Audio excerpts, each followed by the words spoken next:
Hi there, Mark Bowden here, expert in human behavior and body language. And as you know, I'm obsessed with how do you get the best results when you're on a video call. And that's why I've invited my friend along, Jeffrey Hunter, to talk to us about lighting. Jeffrey, tell us a little bit about yourself.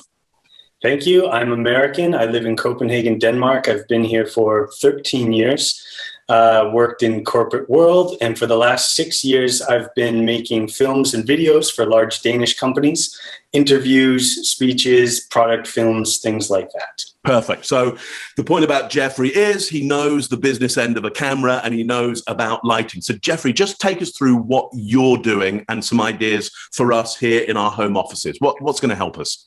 Okay, super. Well, first I have a large window off to this side, which is why I have a shadow on this side of my face. And I'm actually running the light over here. If I didn't have it, I'd have a harsher shadow.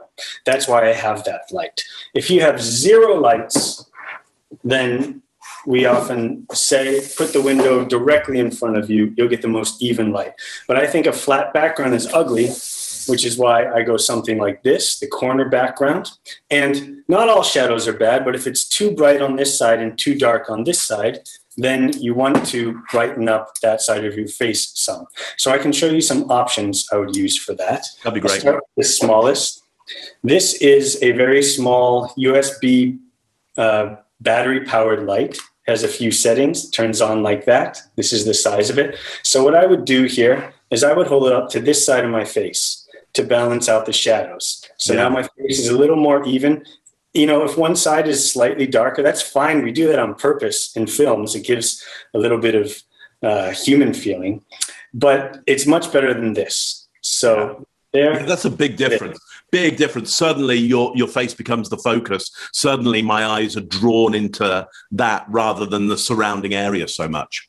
Yeah, and we should say we're both doing this on regular webcams. I have my built-in computer's webcam, MacBook from 2015, and you're on a Logitech external webcam. Yeah. The thing they do, why we did it this way, is because they adjust automatically. If I turn this light up in intensity, you should see the background get darker, and it can be too much. If I'm too bright and the background's too dark, I don't like that. I like it when it's a little more even, but you can see us. Yeah, so, and some people run into problems with their webcam adjusting. So, for example, if I suddenly make myself really dark here, suddenly the brightness goes up behind. If I take that away, you'll notice it adjusts and it gets a little bit more even. So some of your lighting issues are sometimes about wearing something too dark or too bright in front of the camera. Exactly, because these webcams, they're going to automatically take an average of the whole picture and try to find the right balance.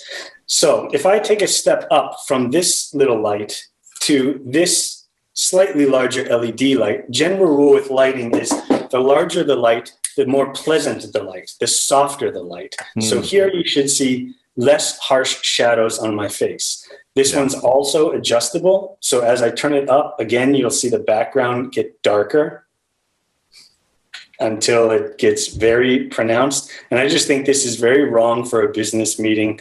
It's not even comfortable when it's that light. When I turn it down or start from zero, it'll rebalance, and then I just fill it up on this side of my face a little bit, and now I should pop out. Right. So really, my takeaway from that is you really want something adjustable to one side of you so you can get that balance if possible. It helps. You can move it closer or further away, but adjustable will help, yes. Yeah. I don't know what this costs, maybe $50. This is probably around the same thing, $50. If I take a step up, I have these very cool lights. I think they're around $200. If I turn them up, you'll see it's cool on one side and warm on the other. This is because there's two basic temperatures of light: daylight, which is cool, and basically any house light like this or the lamp behind you, which is warm. You don't want to mix them or your camera will have a hard time balancing the color, so you may look green or something. But when they're weak, this is weak, your lamp is weak, the daylight's going to overpower it. You wouldn't want to use one of these as a light source if you have a window there, then it will mix. So I take this and I put it on cool, and I put it on this side of my face, and you should see the softest light so far on my face. Yeah. It's also adjustable, meaning I can go up and down. And I have a second one. If I wanted to balance the light on my face, I can go like that. Turn them down, turn this one up a little bit. There we go.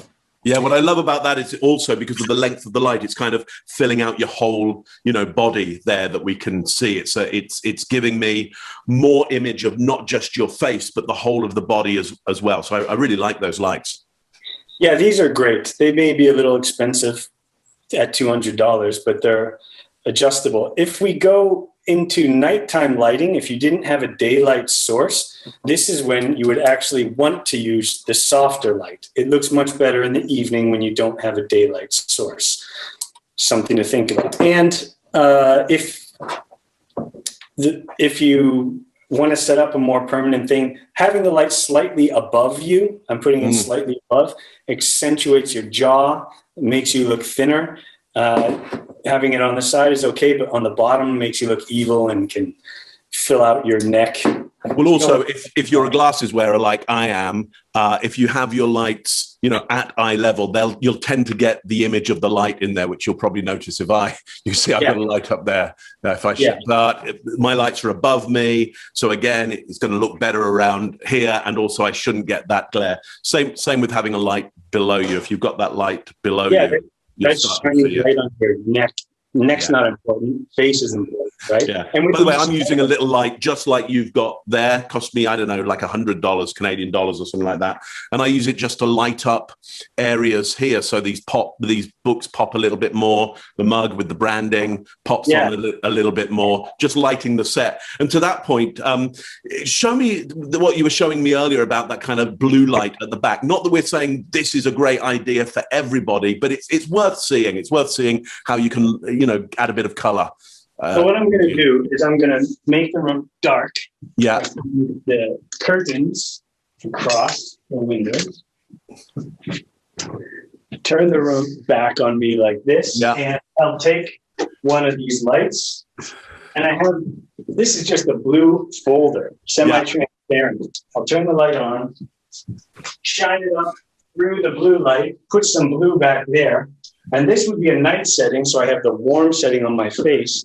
Yeah. And now, do I look like a YouTuber? Yeah, totally do. You look like you should be trying to sell me the strongest graphics card I can possibly get. It's great. It's poppy. It really works really well. Not for everybody, but I just think that is worth seeing because of the great idea of getting one of those transparent folders and sticking it over the top of a light. It's so cheap, gives a great effect.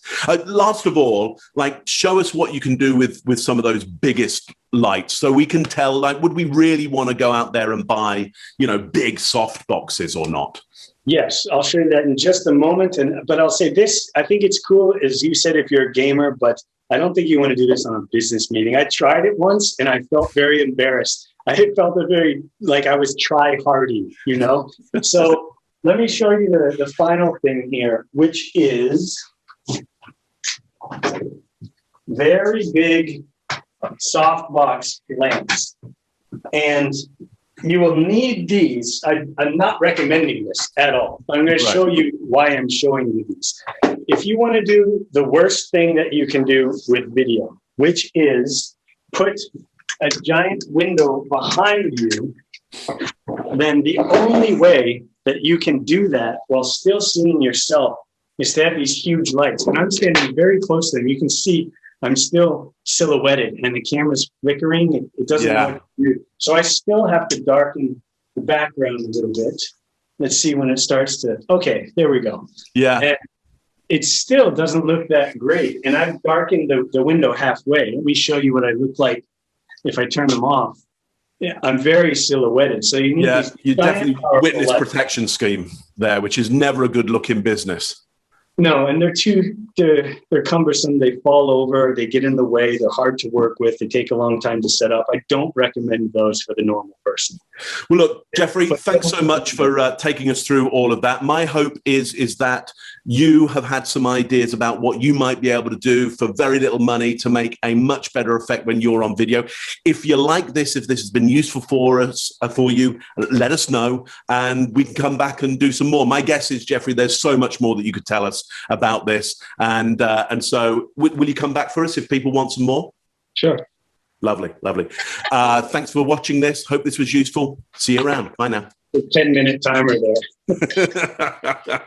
We're right on.